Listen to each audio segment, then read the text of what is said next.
Hello students, नए video में आज हम क्लास 12th के व्यवसाय अध्ययन का 9th चैप्टर वित्तीय प्रबंध या फाइनेंशियल मैनेजमेंट इस चैप्टर में अगला टॉपिक देखते हैं। तो हमारा अगला टॉपिक है पूंजी संरचना को प्रभावित करने वाले तत्व। अब पिछले वीडियो में हमने पूंजी संरचना क्या है ये पढ़ लिया था, यानी किसी भी उपक्रम के लिए जो पूंजी जिन स्रोतों से प्राप्त की जा रही है उन स्रोतों का अनुपात क्या होना चाहिए, उन स्रोतों का अनुपात पूंजी संरचना कहलाती है। और इस पूंजी संरचना को प्रभावित करने वाले तत्व दो प्रकार के तत्व हैं। पहला है आंतरिक तत्व और दूसरा है बाह्य तत्व। अब हम देखते हैं कि पूंजी की संरचना को प्रभावित करने वाले आंतरिक तत्व क्या क्या है। तो पहला है व्यवसाय की प्रकृति। पूंजी संरचना को व्यवसाय की प्रकृति सर्वाधिक रूप से प्रभावित करती है। निर्माणकारी संस्थाएं हैं उनमें अधिक पूंजी, कार्यशील पूंजी कम लगती है और स्थायी पूंजी अधिक लगती है। अब निर्माण कार्य यानी जो लोहा इस्पात उद्योग वगैरह हैं, ऐसे बड़े बड़े उद्योगों में स्थायी पूंजी की आवश्यकता ज्यादा होती है और कार्यशील पूंजी की आवश्यकता कम होती है। और इसके विपरीत जो छोटी छोटी संस्थाएं होती हैं उनमें कार्यशील पूंजी की आवश्यकता ज्यादा होती है और स्थायी पूंजी की आवश्यकता कम होती है। आगे अभी हम कार्यशील पूंजी और स्थायी पूंजी क्या है ये पढ़ने ही वाले हैं, उस समय मैं आपको इसका डिटेल बता दूंगी। फिर अगला है आय की निश्चितता। तो पूंजी संरचना उपक्रम की आय से भी प्रभावित होती है। आय की निश्चितता होने पर ऋण पत्र जारी किए जाने चाहिए। इसके विपरीत यदि आय की अनिश्चितता है तो समता अंशों का निर्गमन किया जाना चाहिए। हमने पिछले क्लास में समता अंश और पूर्वाधिकार अंश 11th में हम पढ़ चुके हैं। तो यदि आय की निश्चितता है तो ऋण पत्र जारी किए जाने चाहिए जो जनता लेती है और उसके बदले में किसी भी उपक्रम को राशि या वित्त प्राप्त होता है। और यदि अनिश्चित है आय तो फिर समता अंशों का निर्गमन किया जाना चाहिए। समता अंश यानी जो कंपनी के खास लोग होते हैं उनके अंश, उनकी पूंजी। फिर अगला है वित्त की अवधि। दीर्घकालीन वित्त की आवश्यकता की पूर्ति समता अंशों के द्वारा की जानी चाहिए। मध्यकालीन वित्त की आवश्यकता की पूर्ति विमोचनशील पूर्वाधिकार अंशों के द्वारा की जानी चाहिए। और अल्पकालीन वित्त की आवश्यकता की पूर्ति ऋणों के द्वारा की जानी चाहिए। तो किस प्रकार की अवधि है उस हिसाब से कौन सी पूंजी लगाई जानी चाहिए इसका विचार करना चाहिए। फिर अगला है व्यापार पर नियंत्रण की इच्छा। व्यापार पर नियंत्रण की इच्छा से पूंजी संरचना भी प्रभावित होती है। यदि कंपनी के प्रवर्तक कंपनी का नियंत्रण कुछ ही व्यक्तियों के हाथ में रखना चाहते हैं तो समता अंशों का निर्गमन करना चाहिए। अतिरिक्त पूंजी की आवश्यकता की पूर्ति ऋण पत्रों और पूर्वाधिकार अंशों से की जानी चाहिए। इन्हें प्रबंध और नियंत्रण का अधिकार नहीं होता है। थोड़ा आप लोगों ने पिछले क्लास में पढ़ा होगा तो बिल्कुल शॉर्ट में रिवाइज करना चाहती हूँ कि समता अंश जो होते हैं वो लंबे काल के लिए होते हैं। समता अंशों पर लाभ नहीं दिया तो भी चलता है। पूर्वाधिकार अंशों पर लाभ पहले और निश्चित देना पड़ता है और ऋण पत्रों पर भी लाभ निश्चित रूप से देना पड़ता है, चाहे कंपनी को फायदा हो चाहे नुकसान हो। तो ये समता अंश, ऋण पत्र और पूर्वाधिकार अंश ये जो कंपनी को है वो किस प्रकार से कहाँ कौन सा उपयोग किया जाना चाहिए ये बताया जा रहा है। नियंत्रण समता अंश जिनके पास है उनका कंपनी पर नियंत्रण होता है, उनको मत देने का भी अधिकार होता है, उनको संचालक मंडल में बैठने का अधिकार होता है। लेकिन पूर्वाधिकार अंश और ऋण पत्र जो लेते हैं उनको मतदान करने का अधिकार नहीं होता है। वो किसी भी प्रकार से संचालन में व्यवधान उत्पन्न नहीं कर सकते। तो यदि नियंत्रण कम लोगों के हाथ में रखना तो समता अंशों के को अधिक निकालना चाहिए। फिर अगला है भावी योजनाएं। उपक्रम की पूंजी संरचना भविष्य की योजनाओं से भी प्रभावित होती है। प्रारंभ में तो समता अंशों का निर्गमन किया जाता है और भविष्य में आवश्यकता होने पर पूर्वाधिकार अंश और ऋण पत्रों से भी प्राप्त किया जाता है। जब ये तीनों जारी किए जाते हैं तब कंपनी को जो लोग हैं उनके माध्यम से जन निक्षेप प्राप्त होता है, यानी पैसा प्राप्त होता है इन पत्रों के बदले में। फिर अगला है समता पर व्यापार। समता पर व्यापार में बहुत कम मात्रा में समता अंशों का निर्गमन किया जाता है और शेष पूंजी की व्यवस्था दीर्घकालीन ऋणों के द्वारा ही की जाती है। फिर अगला है फर्म की अवधि। नवीन फर्मों को स्वयं अपने साधनों से पूंजी एकत्रित करना होता है। पुरानी फर्में जिनकी बाजार में अच्छी ख्याति है उन्हें आसानी से ऋण प्राप्त हो जाता है, यानी फर्म नई है वो कम अवधि की होगी तो उसको बाहर से ऋण प्राप्त नहीं हो पाता। फिर प्रबंधकों का दृष्टिकोण। पूंजी संरचना प्रबंधकों के दृष्टिकोण से भी प्रभावित होती है। प्रबंधकों को की जोखिम सहन करने की क्षमता और अनुभव से अंश पूंजी और ऋण पूंजी का अनुपात निश्चित किया जाता है। अब हम अगला देखते हैं बाह्य तत्व। पूंजी संरचना को प्रभावित करने वाले बाह्य तत्व। बाह्य तत्वों में पहला है विनियोजकों की प्रकृति। समाज में विभिन्न प्रकार के विनियोजक होते हैं। कंपनी को विनियोजकों की प्रकृति के अनुरूप ही प्रतिभूतियों का निर्गमन करना पड़ता है ताकि पर्याप्त वित्त प्राप्त हो सके। यदि जिस जगह पर कंपनी है उस जगह विनियोजक अच्छे नहीं हैं तो कंपनी को संभालकर किन अंशों का वितरण करना चाहिए इस बात का ध्यान रखना आवश्यक है। यदि विनियोजकों की प्रकृति के अनुरूप प्रतिभूतियों का निर्गमन करना चाहिए ताकि पर्याप्त वित्त प्राप्त हो सके। साहसी विनियोक्ता समता अंशों में सुरक्षा पसंद करने वाले लोग पूर्वाधिकार अंश और ऋण पत्रों में विनियोग करना पसंद करते हैं, क्योंकि जो भी समता अंश खरीदता है उसको साहस होना चाहिए, क्योंकि समता अंश लेने वालों को उनका स्वयं का लगा हुआ वित्त भी वापस मिलेगा कि नहीं इसकी कोई गारंटी नहीं होती। लेकिन पूर्वाधिकार और ऋण पत्र लेने वालों के लिए उनका खुद का वित्त और लाभांश दोनों ही प्राप्त होता है। तो कैसे विनियोजक है इस बात पर निर्भर करता है। फिर पूंजी बाजार की दशाएं। पूंजी संरचना को पूंजी बाजार की दशाएं भी प्रभावित करती है। तेजी की स्थिति में समता अंश और मंदी की स्थिति में ऋण पत्रों का निर्गमन किया जाता है। फिर पूंजी निर्गमन व्यय।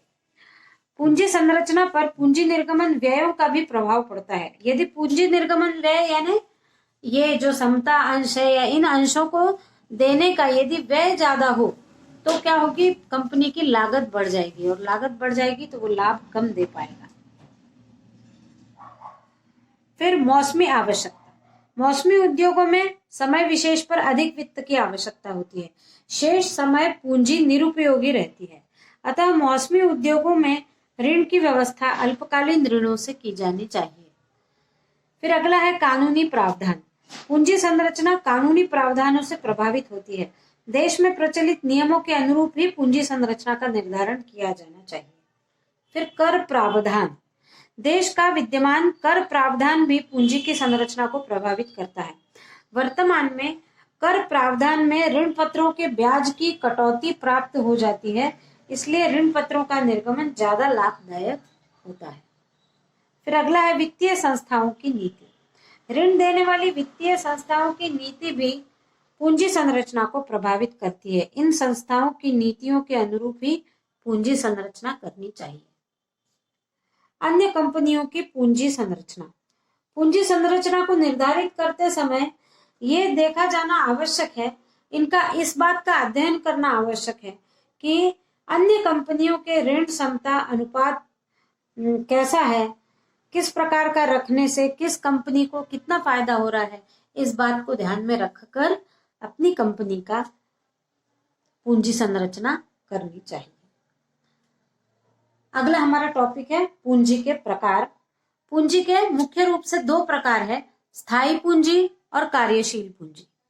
स्थायी पूंजी क्या है? तो स्थायी संपत्तियों को क्रय करने के लिए किया गया विनियोजन स्थायी पूंजी कहलाता है। अब ये स्थायी संपत्ति क्या क्या है? तो स्थायी संपत्ति भूमि, भवन, मशीन, संयंत्र, फर्नीचर, वाहन, ये सारी स्थायी संपत्ति होती है जो व्यवसाय को लंबे समय तक लाभार्जन करने के लिए उपयोगी होती है। ऐसी संपत्ति स्थायी संपत्ति कहलाती है। और इनके ऊपर जब खर्च किया जाता है तो सोच समझकर किया जाना चाहिए, क्योंकि इनमें आसानी से परिवर्तन किया जाना मुश्किल होता है। फिर स्थायी पूंजी की वित्त व्यवस्था दीर्घकालीन स्रोतों जैसे समता या पूर्वाधिकार अंश या ऋण पत्र या दीर्घकालीन ऋण, इनके द्वारा की जाती है। तो इसे दीर्घकालीन पूंजी, अचल पूंजी, अवरुद्ध पूंजी या पूंजी बजटिंग, इन नामों से भी बुलाया जाता है। स्थायी पूंजी। अब स्थायी पूंजी के भी दो प्रकार हैं, वास्तविक स्थायी पूंजी और अवास्तविक स्थायी पूंजी। वास्तविक स्थायी पूंजी यानी भूमि, भवन, यंत्र, औजार, मशीनें, फर्नीचर, ये सारी वास्तविक स्थायी संपत्तियां हैं जिनको हम देख सकते हैं। और अवास्तविक स्थायी संपत्ति यानी ख्याति, पेटेंट, प्रारंभिक व्यय, कॉपीराइट, इन पर व्यय की गई राशि अवास्तविक स्थायी पूंजी होती है। ये दिखाई नहीं देती है। ख्याति यानी वो जो किसी भी कंपनी की मार्केट में क्या वैल्यू है, उसके प्रोडक्ट की क्या वैल्यू है। और पेटेंट यानी यदि कि कोई एक कंपनी किसी को एकाधिकार देती है किसी वस्तु को बनाने का, तो वो पेटेंट कहलाता है। इन पर किया गया व्यय दिखाई नहीं देता है, यह अवास्तविक स्थायी पूंजी कहलाती है। अब हमारा अगला टॉपिक है स्थायी पूंजी की मात्रा को प्रभावित करने वाले तत्व। तो स्थायी पूंजी की मात्रा को प्रभावित करने वाले तत्व में पहला है व्यवसाय की प्रकृति। स्थायी पूंजी की मात्रा व्यवसाय की प्रकृति से निर्धारित होती है। व्यापारिक संस्था सिर्फ वस्तुओं का क्रय विक्रय करते हैं। स्थायी पूंजी की मात्रा व्यवसाय की प्रकृति पर निर्भर करती है। व्यावसायिक संस्था सिर्फ वस्तुओं का यदि क्रय विक्रय करते हैं, उत्पादन नहीं करते, तो इन्हें निर्माणी संस्थाओं की तुलना में कम स्थायी पूंजी की आवश्यकता होगी। और निर्माणी संस्था को मशीन, संयंत्र और भवन, इनके लिए अधिक स्थायी पूंजी की आवश्यकता होगी।